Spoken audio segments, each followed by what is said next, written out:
Naše gore, hribi in pa griči so prepleteni s planinskimi potmi. Med njimi imajo zagotovo posebno mesto zavarovane planinske poti, ki zahtevajo veliko znanja, tako od markacistov, ki jih vzdržujejo, kot tudi od ostalih ljubiteljev gora, ki se po njih gibljejo.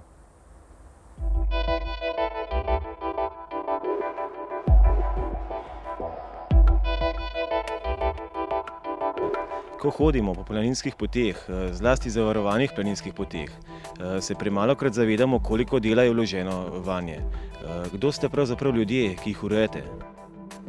Ta zahtevna dela v visokogorju, to se pravi na zahtevnih in zelo zahtevnih poteh, opravljajo markacisti, ki so posebno usposobljeni za ta dela. Pri tehnični podkomisiji Komisije za planinska pota pri Planinski zvezi Slovenije jih je okrog 30 markacistov v 6 skupinah. Koliko pa je pravzaprav vseh planinskih poti pri nas in koliko je tistih zavarovanih? Planinskih poti je preko 1500, v dolžino je to nekako 8200 km. Od tega je 135 zahtevnih in zelo zahtevnih, vse ostalo so pa lahke poti. Lahke poti so tiste, kjer normalno lahko hodimo, brez da potrebujemo kakšne varovala. Vse ostale so pa zahtevne in zelo zahtevne. Pri zahtevnih potrebujemo že jeklena varovala, s katerimi se varujemo.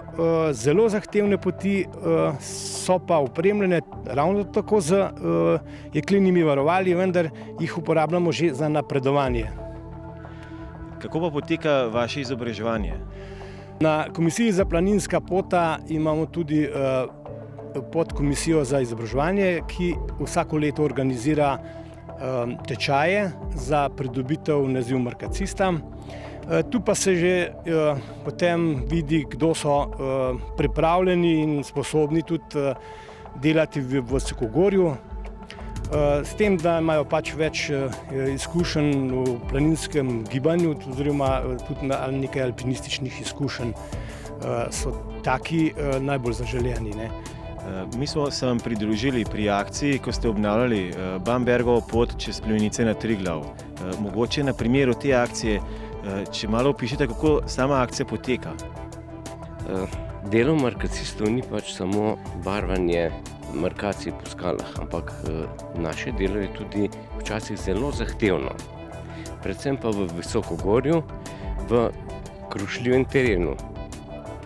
Zato imamo na Planinskem društvu Kranj tudi svojo tehnično skupino, ki je sposobna upravljati najbolj zahtevna in najbolj, če tako rečem, tudi nevarna dela na teh varovanih visokogorskih poteh.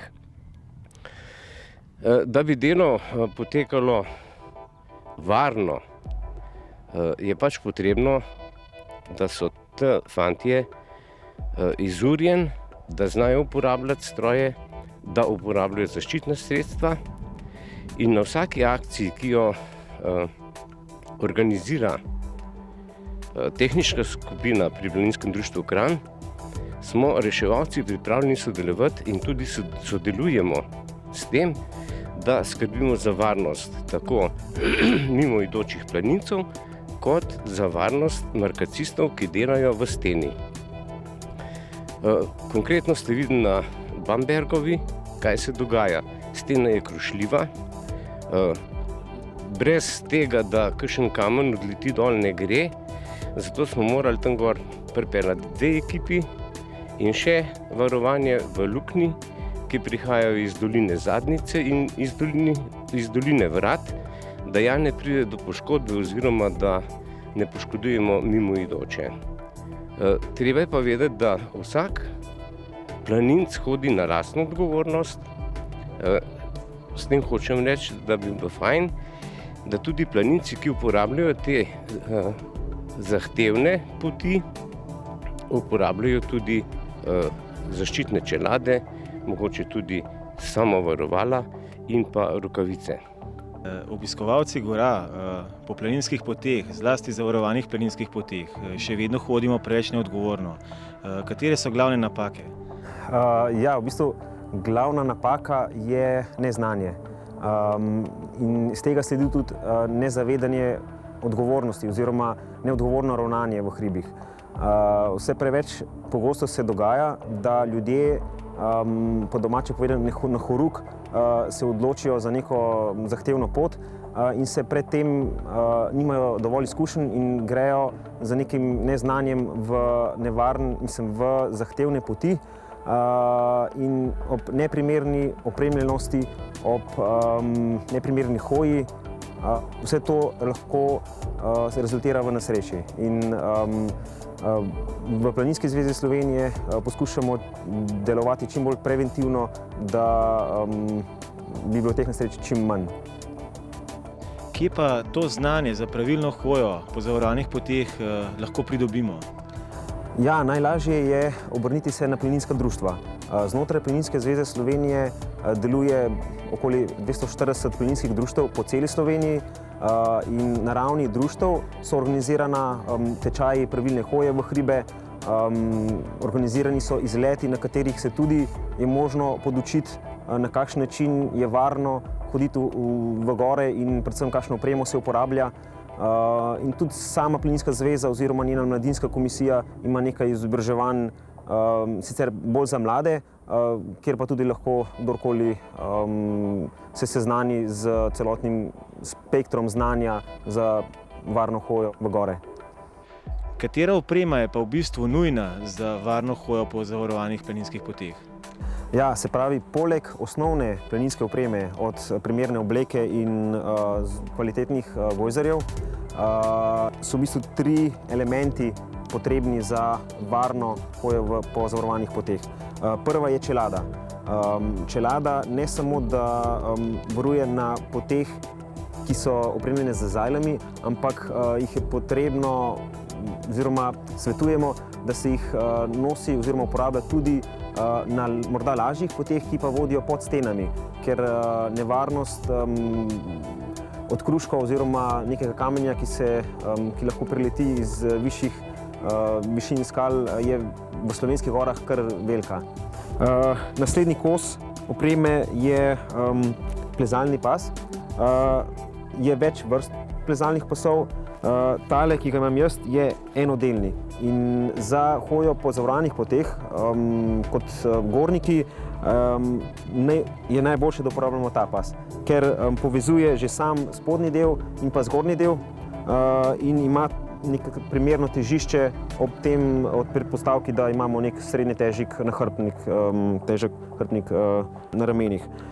Tretji del opreme je samorovalni komplet, katerega funkcija je, da zaustavi padec. Ob tem, ko smo mi priklenjeni na jeklenico z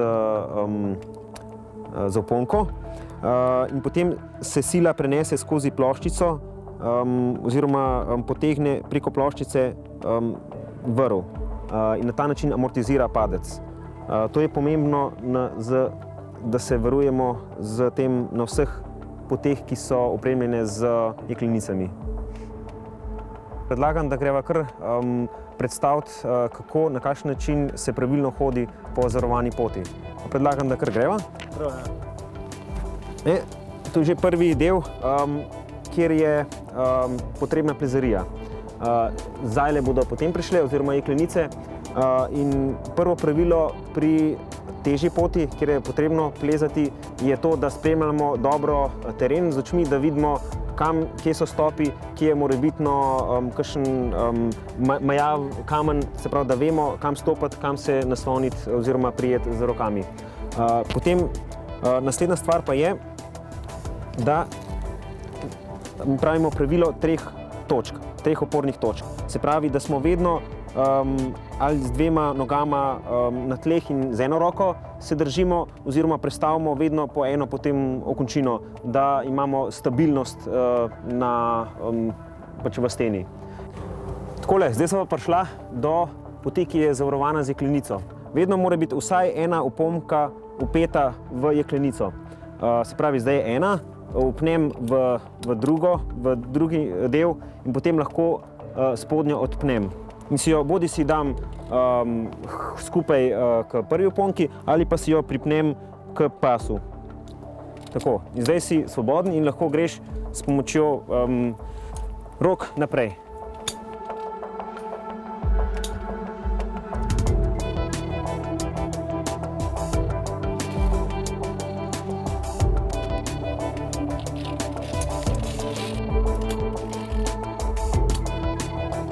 Bi dal še kakšen napotek ali pa nasvet za konec?